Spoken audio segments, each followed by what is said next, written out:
I was looking out the window this morning on the way to the studio. Oh. Yeah, and it's Thursday, February 26th, 2026. Mm. And it is just your standard, absolutely gray, late winter London morning. Classic. Right. The buses are running, the coffee shops are packed, everyone is rushing to work. The world looks exactly the same as it did yesterday. Mm.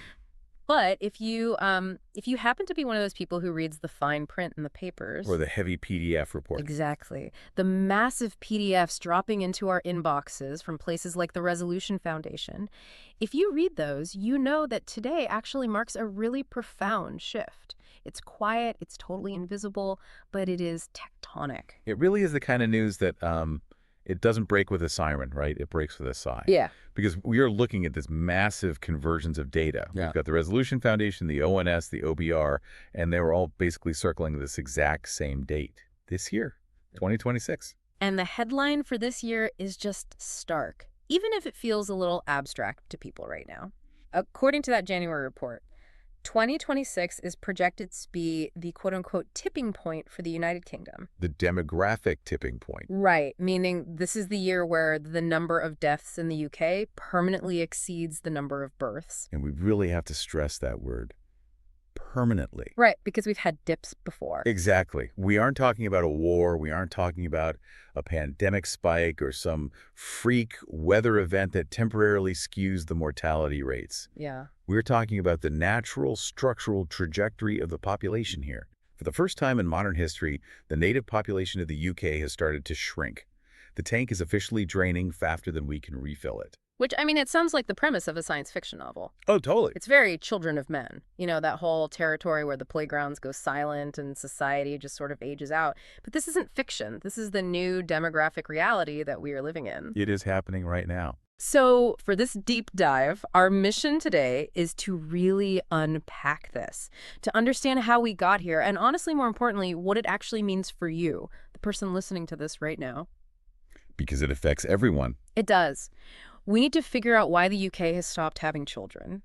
Is it a genuine lifestyle choice, or is it a financial corner that we've all just been painted into? That's the big question. And then the part that genuinely, it literally keeps me up at night. What actually happens to an advanced economy when there are more grandparents than grandchildren? Well, that is the defining economic question of the next 30 years. Yeah. Hands down. Yeah. Because it redefines everything, Yeah. from your literal tax code to the physical layout of your city. So to get through this, we are going to rely on a pretty thick stack of sources today. A very thick stack. We've got polling data from YouGov and Ipsos looking at the social attitudes. We have the hard, cold demographic numbers straight from the Office for National Statistics, the ONS. We've got projections from the Office for Budget Responsibility, the OBR, and some really crucial academic analysis from the University of Southampton, plus the Migration Observatory at Oxford. We have basically pulled every major piece of the puzzle together to figure out what is going on with the generational divide. Let's start with the history then, because I think people just assume that population growth is the default setting for humanity. Right. You know, we grow, we multiply, we expand. Hasn't that just always been the case? Well, for the last few centuries, yes. Definitely since the Industrial Revolution. The basic assumption built into our whole society has been that each generation is going to be larger than the last one. Which makes sense. Yeah, and that growth fueled everything. It Right. fueled the workforce, it fueled our consumption habits, and crucially, it fueled the tax base. Right. But what we are seeing now with this tipping point, it isn't a sudden cliff edge. It's the result of a very long slide that actually began decades ago. So if we look at the fertility rate, and just to define that, the fertility rate is the average number of children a woman has over her lifetime. Got it. That rate has just hit a record low of 1.41. That's from the finalized 2024 data. 1.41. Yeah. I see that number on the page, and I know it looks small, but let's contextualize it for a second. What is the actual magic number we need to just stay still? To keep the population exactly where it is today without shrinking? You are looking for the replacement rate, Right. and that number is 2.1. 2.1. Okay, so 2 kids to replace the 2 parents. Exactly. And that extra 0.1 is just there to cover the tragic reality that statistically not everyone survives to adulthood. Ah, okay. That makes sense. So at 1.41, we are massively below that replacement line. We aren't just missing the target, we aren't even hitting the board anymore. Wow. And the really concerning part is the ONS projection. They expect this to fall below 1.4 by the mid-2030s. So we are shrinking and we are aging at the exact same time. Yes. And while this tipping point we were talking about, deaths exceeding births, is happening right now in 2026, the economic pain of that usually lags a bit behind. It takes a while to feel it. It does. But it is coming. Well, before we get to the whole economic doom-mongering part of the show, and I know we will definitely get there, I want to understand the human side of this first. The personal decisions. Right, the who. Who is making this choice? Because we hear the term child-free thrown around a lot more these days. A lot more. And it used to be that, if you were 40 and you didn't have kids, people looked at you with this kind of quiet pity. Oh, absolutely. Like, oh, poor thing, it just didn't happen for them. Right. It was always viewed through this lens of deficit. Yes. The word was childless. Yes. As in something is missing from your life. Exactly. But that vibe has shifted completely now. Today it feels like a totally valid and honestly sometimes enviable lifestyle category. Child-free. And that linguistic shift is really important. The ONS data shows that historically, if you look back, about 18 to 20% of women reached age 45 without having children. Okay. But for a long time, a really significant portion of that was involuntary. Like biological issues. Biological issues, medical problems, or just simply not meeting the right partner in time. Right. But now, the driver has moved away from biology and toward agency. It has become an active decision. Which brings us to this YouGov poll. Yes, from late 2024. They surveyed Britons aged 18 to 40. So this is the prime demographic. I mean, if babies are going to happen, they are going to happen in this group. Exactly. This is the cohort that matters for the birth rate. So what did they actually say? The numbers are pretty striking. 28% of that group definitively stated they do not want children. 28%. Yes. And they didn't say maybe. They didn't say not yet. They said no. That is nearly 1 in 3 young people saying they are actively opting out of the biological imperative. It is a massive cultural break from the past. Now, to be fair to the data, 45% said they do want them eventually. Okay, so a chunk still want them. Yes, and 27% are undecided. But that 28% block of solid no's is historically high. Yeah. And what's fascinating about the data is how that decision actually evolves over time. I was just going to ask about that because, I mean, when I was 22, I said I didn't want a lot of things that I eventually ended up wanting. Like what? Like a mortgage, for example, or a sensible pair of shoes. Oh, right. So is this just a case of young people being young and changing their minds later? Well, the University of Southampton actually did a specific study on this exact question in 2024. They were looking at what they call the generational cohort effect. Okay. And they found that the decision actually tends to harden as people age. It hardens. Yes. Yeah. It becomes more permanent. So look at Gen Z, the 18 to 24-year-olds. Yes. The youngest group. Right. Only 15% of them say definitely not. They're still pretty open-minded. They are looking at the future with a degree of malleability. Which makes sense. They have time. Exactly. But then look at the older millennials. The cohort aged 35 to 41. The group that is literally facing the biological clock right now. Right. Among the people without children in that bracket, the number jumps dramatically. Yeah. 33% of them say definitely not. Wow. From 15 to 33. Yes. And another 20% say probably not. So over 50% of the childless people in their late 30s have completely solidified their stance against having kids. So that undecided pile, the people who were on the fence, Yeah. they don't tend to drift into the yes pile as they get older. They drift into the no pile. That seems to be the exact trend. The longer you live an adult life without children, the more you adapt to that freedom. Right. Or perhaps the more the barriers to entry just start to seem insurmountable. The child-free lifestyle basically cements itself. So this brings us directly to the why. The big question. Because I really want to challenge a specific narrative here. There is this idea floating around that the child-free movement is purely about hedonism. Oh, the selfish generation argument. Exactly. The de-inks. Double income, no kids. Right. The stereotype is that they are just flying off to the Maldives, drinking expensive wine, sleeping until noon on a Sunday. It sounds like a great weekend, honestly. Right. It sounds lovely. But looking at this stack of reports we have here, I don't think that is the primary driver for most of these people. It absolutely isn't. The hedonistic narrative is a very convenient stereotype for people to throw around, but the data paints a much more complex picture. And frankly, a sadder picture. Very much so. This is where we need to talk about the parent gap. Right, this is the concept from the Social Market Foundation. Correct, the SMF.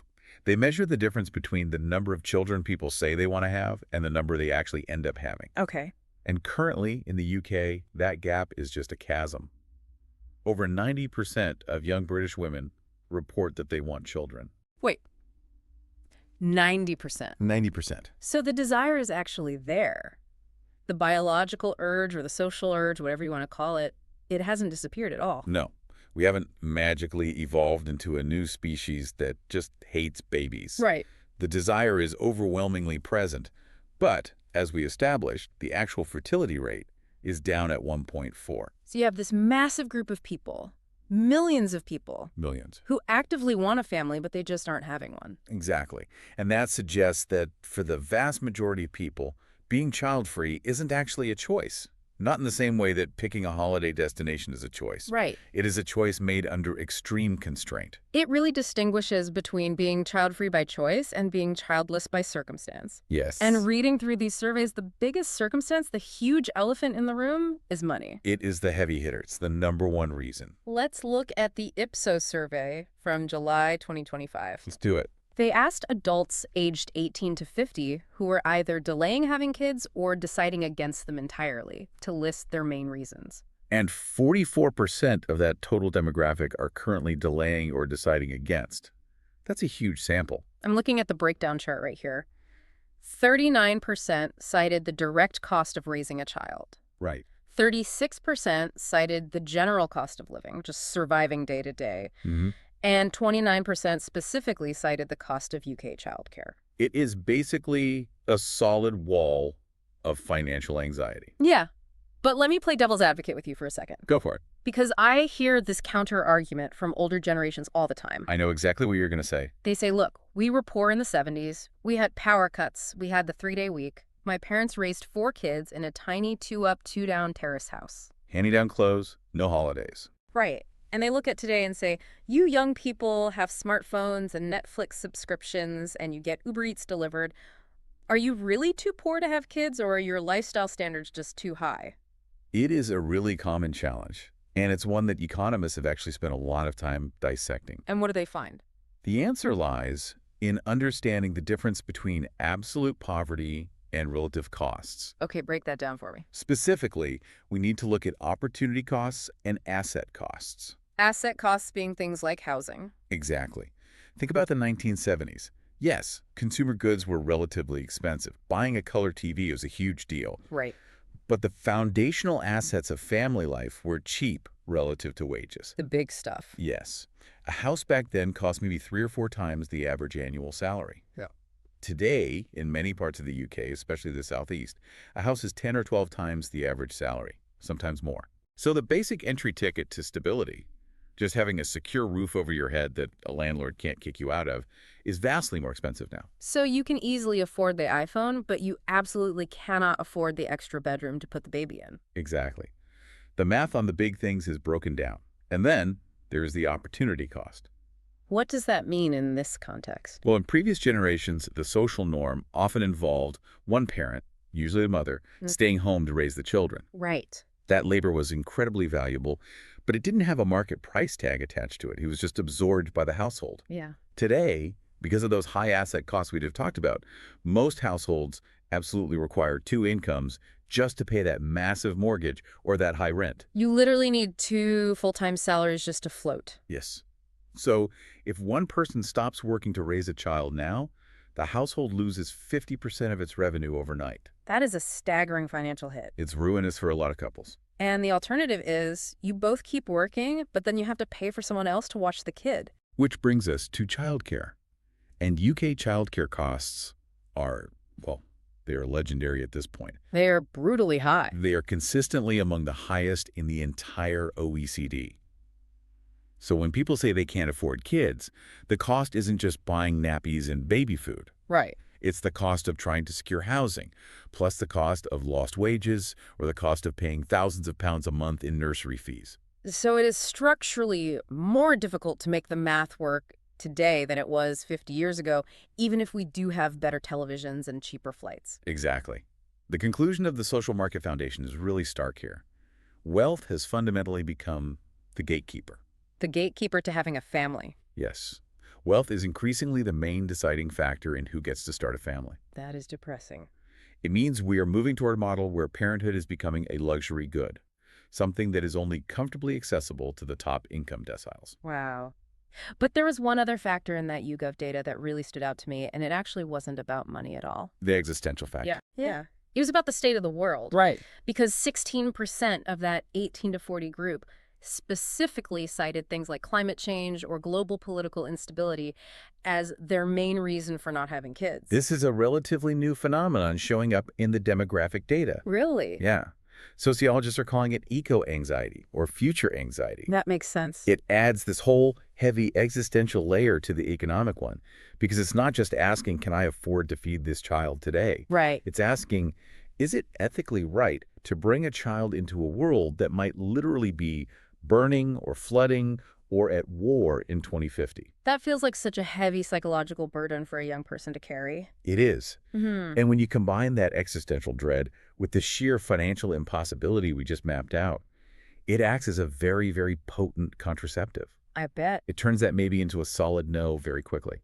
Okay, so we have established the personal tragedy here, if you want to call it that, this parent gap. Millions of people want kids, but they aren't having them because they are broke or they are scared or both. Yes. Now, I want to zoom out Let's do it. because I can imagine a listener right now who, say, they never wanted kids. They made that choice. They're perfectly happy with their decision. Sure. Or maybe a listener who already has 3 grown kids. They're out of the house, and this person is just looking forward to retirement. Okay. Why should either of those people care that the national birth rate is 1.4? Why does it affect them? Because, to put it bluntly, the modern welfare state is basically a Ponzi scheme. Oh, wow. Okay, hold on. I know, it sounds aggressive. You can't just call the British economy a Ponzi scheme without explaining yourself. That sounds, frankly, illegal. Well, I use the term structurally, not criminally. Right, okay. But if you think about how a literal Ponzi scheme functions... Like Bernie Madoff. Exactly. Yeah. It relies entirely on a constant, unending influx of new investors to pay the returns to the old investors. Yeah. As long as the base of new people keeps growing, the people at the top get paid out, and everyone thinks the system is working perfectly. And in this terrifying analogy of yours, the new investors are babies. The babies, Mm-hmm. the future workers, Exactly. and the old investors getting the payout. The retirees. Ah, Our entire social contract, this fundamental promise that the state is going to care for you when you get old and stop working, it is entirely built on what economists call the dependency ratio. the dependency ratio. Right. This is simply the ratio of working-age people who are paying taxes into the system to non-working people who are consuming taxes from the system. So it's a demographic pyramid. Exactly. Back in the mid-20th century, when the welfare state was really designed, the demographic shape of the country was a perfect pyramid. Lots of people at the bottom. Yes. You had this huge, wide base of young workers at the bottom and a very small, narrow peak of retirees at the top because, frankly, people didn't live as long. Right. So it's very easy to fund generous pensions and build the NHS because you had 5 or 6 workers chipping in a little bit of tax for every one retiree. The burden was spread incredibly thin. But now, that pyramid is inverting. We are rapidly moving toward a cylinder shape and eventually an inverted pyramid. Mathematically cannot balance. It cannot.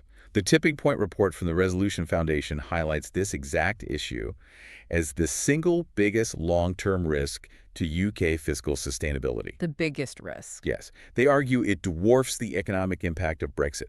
It dwarfs the pandemic debt because it is mathematically relentless. It just compounds every single year. Okay, let's put some concrete numbers on this because fiscal sustainability sounds a bit dry and abstract. Fair enough. What does an old person actually cost the state versus a young person? The OBR breakdown on this is absolutely fascinating.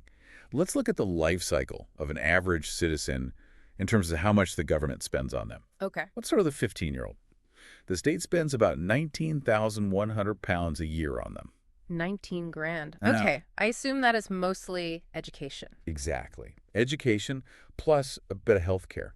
Not cheap, but you view it as an investment in the future tax base. Right. You are training a future worker. Now, that person grows up and joins the workforce. Let's look at them when they become a 45-year-old. Peak working age. The government spend on that person drops significantly, down to about 7,900 pounds a year. Okay, so a huge drop. Yes. These are the golden years for the Treasury. This person's working full-time. They are generally healthy. They aren't in the school system anymore. Right. And crucially, they're at their peak earning potential, which means they were paying peak taxes. They are massive net contributors to the system. They are essentially paying for everyone else in the country. They are the engine. But then, let's look at the other end of the life cycle. When that exact same person hits 75 years old, Okay. the government spend on them jumps back up to 23,700 pounds a year. 23 grand. That's already higher than what they spent on the teenager. Yes. And it gets worse. If that person lives to be 85, Which a lot of people do now. very common, the cost jumps to roughly 32,400 pounds per year, Wow. every single year. So an 85-year-old costs the state 4 times as much as a 45-year-old worker. Exactly. And that money goes primarily to the NHS, to social care, and to funding the state pension. Right. Now, here's the real kicker. We are entering a world where the number of those 45-year-olds is shrinking, and the number of those 85-year-olds is absolutely exploding. Because the baby boomers are aging up. Yes, you are literally replacing the cheap tax-paying citizens with the incredibly expensive tax-consuming citizens. And there are fewer young people behind them to pick up the tab. And the math just completely breaks. It shatters. And that leads to what economists are calling the tax spiral. Okay, walk me through the tax spiral. Because I think a lot of people just assume, oh, the government will just print more money or borrow it. They can't just print it indefinitely without causing massive inflation. We've seen how that plays out. Right. Ultimately, they have to tax it. So I want you to imagine you are a worker in the year 2035 or 2040. Okay. There are significantly fewer of you in the office relative to the massive number of retirees out in the world. Yeah. The government basically has 2 choices to balance the books. Choice A is they cut services. Which means... They slash the state pension. They cut funding to the NHS. They essentially just let the old people fend for themselves. Which is completely political suicide. I mean, no government on earth gets elected on the platform of, hey, let's let grandma freeze this winter. Exactly.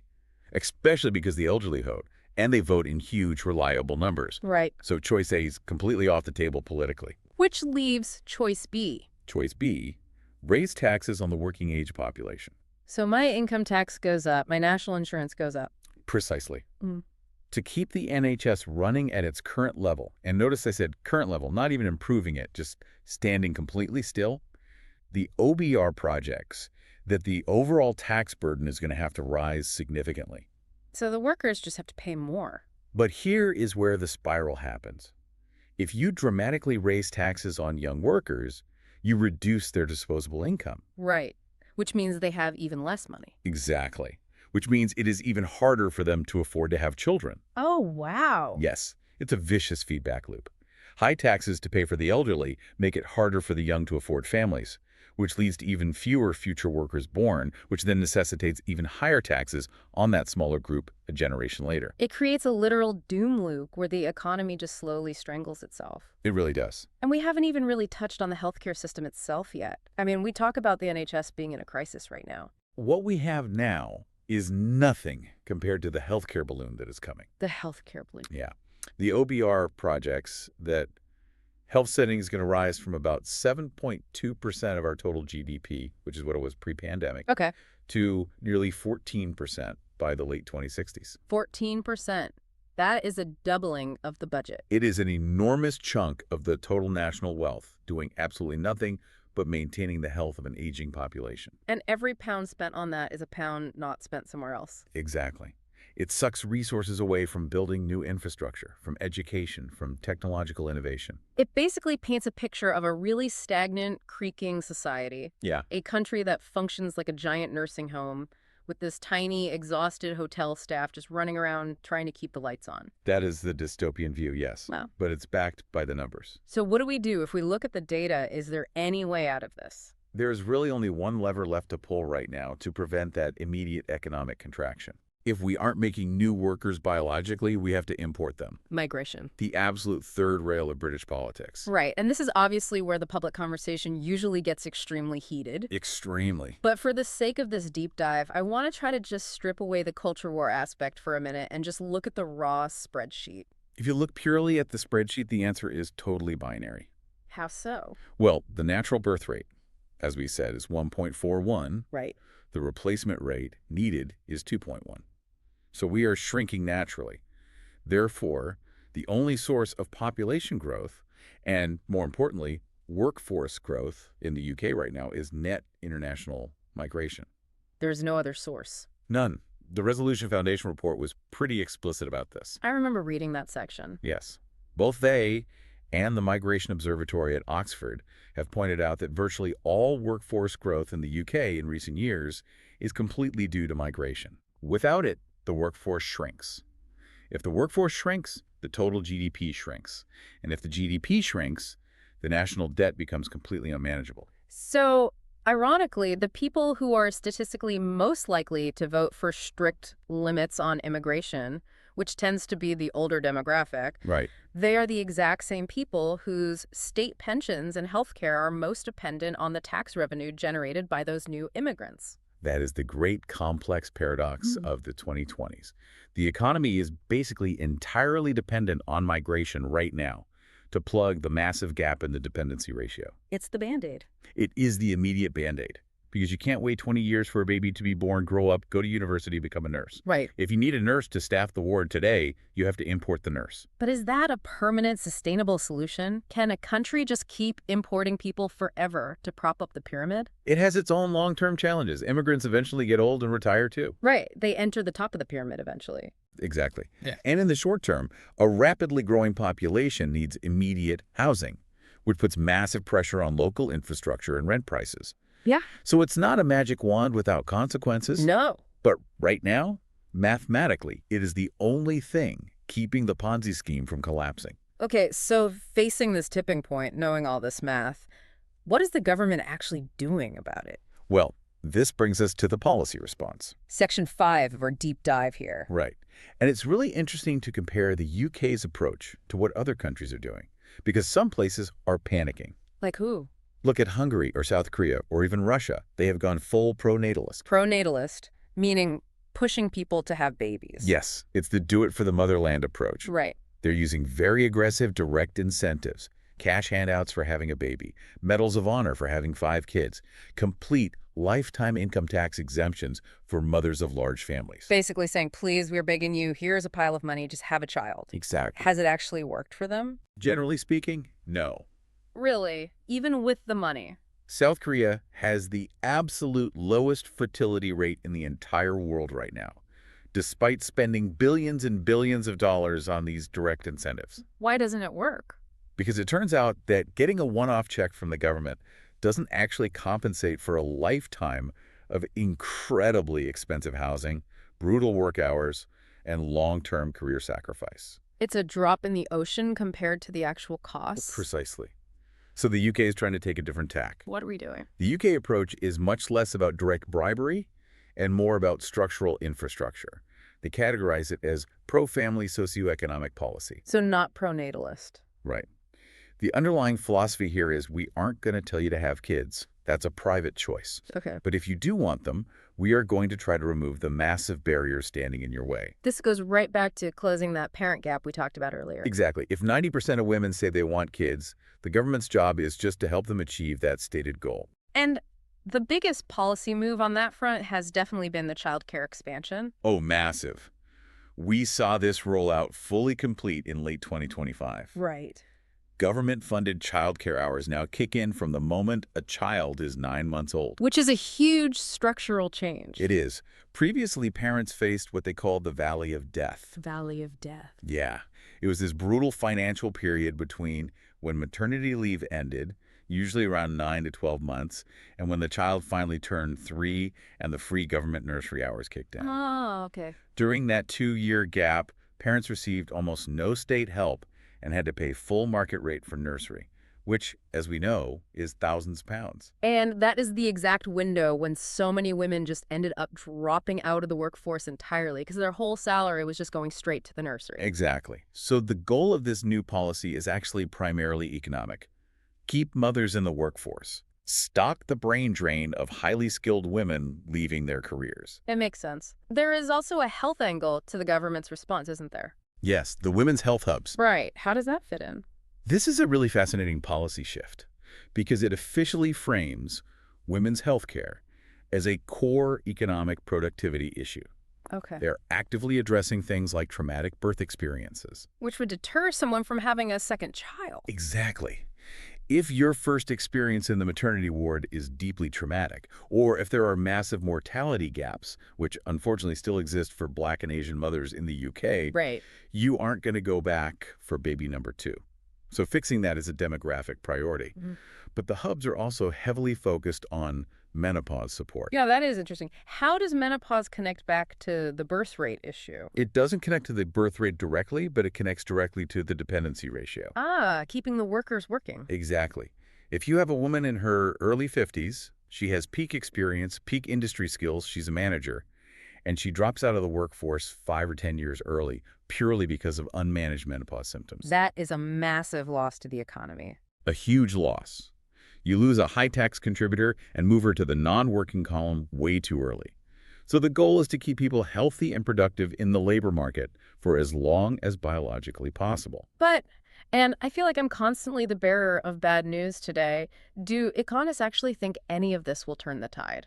Like, will slightly cheaper nursery spots and better health hubs realistically bump our birth rate back up to 2.1? The broad consensus among demographers is very doubtful. Really? Even with the childcare rollout? Economists generally warn that just tinkering with subsidies, making childcare a bit cheaper, improving statutory leave slightly, it rarely reverses a fertility trend once it drops this deep. Okay. Best case scenario. It might stabilize the fall. It might bump us up from 1.4 to maybe 1.5. But we aren't going back to the baby boom. No, it is highly unlikely to bring us back to replacement level. The cultural, financial, and existential shifts are just too profound at this point. So if we can't fix the numbers and we aren't going to have enough kids to balance the pyramid, We have to fix the society to fit the new numbers. adaptation. That is the big buzzword for the late 2020s, adaptation. We are officially moving from crisis management to demographic adaptation. So we basically just accept that society is going to be older and smaller. We have to. We have to actively design a country that functions with a shrinking, aging population. What does that actually look like on the ground? If I go for a walk through a typical British city in, say, 2035, what is fundamentally different? You're going to see it in the physical infrastructure first, especially the schools. Because there aren't enough kids to fill them. Right.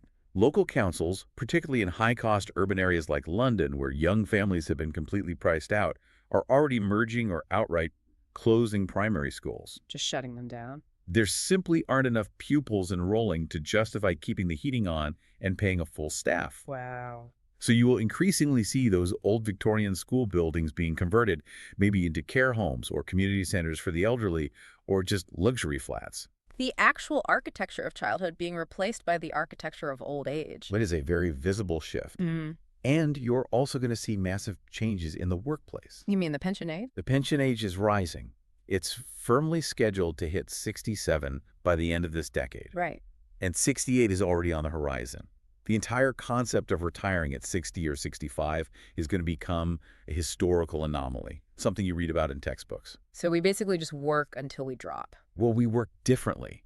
This is why lifelong learning is becoming such a massive policy focus across the political spectrum right now. Lifelong learning. It sounds like corporate HR jargon. It does, but it's economically essential. Think about it. If you are going to be required to work until you are 70 years old, you cannot rely entirely on the skills you learned at a university when you were 21. The world changes too fast. Exactly. Technology moves too fast. So the state needs a system where you can completely retrain for a new career in your 40s and then maybe retrain again in your late 50s. To keep you viable in the labor market. Right. We absolutely have to keep that older cohort economically active and paying taxes. Right. Because if they all retire, the tax burden on the tiny generation of young workers becomes completely crushing. It really is a complete top-to-bottom redesign of the human life cycle. It is. Because we used to have this very standard three-stage life, right? You learn, you work, you retire. That model is dead. So it's now a multi-stage life. Yes. Learn, work, retrain, work some more, maybe take time off to care for your aging parents, retrain again, semi-retire, consult. It sounds exhausting, honestly. It requires a massive cultural adjustment. We basically have to stop viewing aging as just a long decline into obsolescence and start viewing it as just another phase of active productivity. Because we don't really have a choice. The demographics dictate it. Man. Okay, let's try to wrap this up and summarize the journey we just went on. It's a lot to take in. It is. We started with the date today, February 26th, 2026. The tipping point.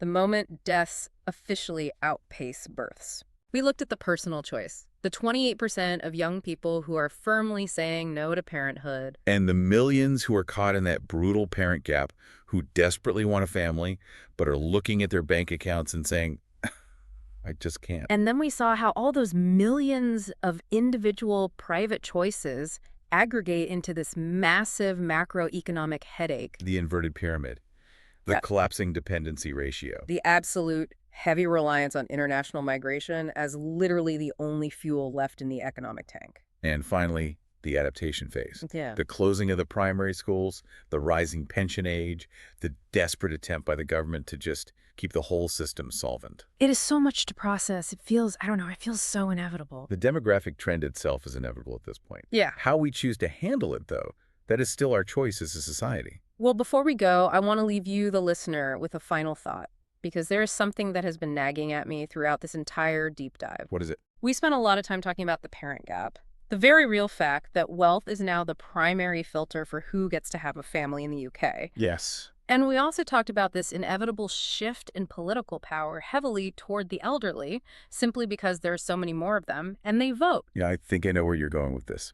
If the entire economy, the cities, the workplaces, are all being actively redesigned to service the needs of an older population because they hold all the demographic weight and the assets. Yeah. And if, at the exact same time, parenthood is slowly morphing into a luxury good, something that is only accessible to the wealthy, what does that actually do to the soul of a society? It's a genuinely terrifying question to ask. Are we basically moving toward a future where having a family is viewed as a status symbol, like owning a luxury car or a second home? Oh, look at them. They are so rich they can actually afford to have 3 children. Yeah. Exactly. We are creating this designer family class, while everyone else, the people serving the coffee, driving the buses, staffing the care homes, they are literally priced out of their own biology. That isn't just an economic math problem anymore. That becomes a profound moral crisis. Because it creates a society that is fundamentally disconnected from its own future. If the vast majority of the working population has no biological stake in the next generation, do they really care about the state of the primary schools? Probably not. Do they care about what the climate looks like 50 years from now? Or do they just care about securing their pension and maintaining their immediate comfort today? A society of the present, basically eating its own future. That is the ultimate risk here. And that is exactly why this whole tipping point matters so much. It isn't just numbers on an ONS spreadsheet. No. It's a glaring red signal that the fundamental social contract we've relied on for decades is breaking. And we need to write a new one very, very fast. We do. Well, on that incredibly cheery and light note, thank you for listening to this deep dive. It was a heavy one today. It was, but we really hope this gave you some solid context for the headlines you were seeing, and maybe gave you a few things to argue about at the dinner table tonight. Just maybe don't bring up the whole Ponzi scheme analogy with your grandmother. Excellent advice. Save that for another time. We will see you on the next deep dive. Take care.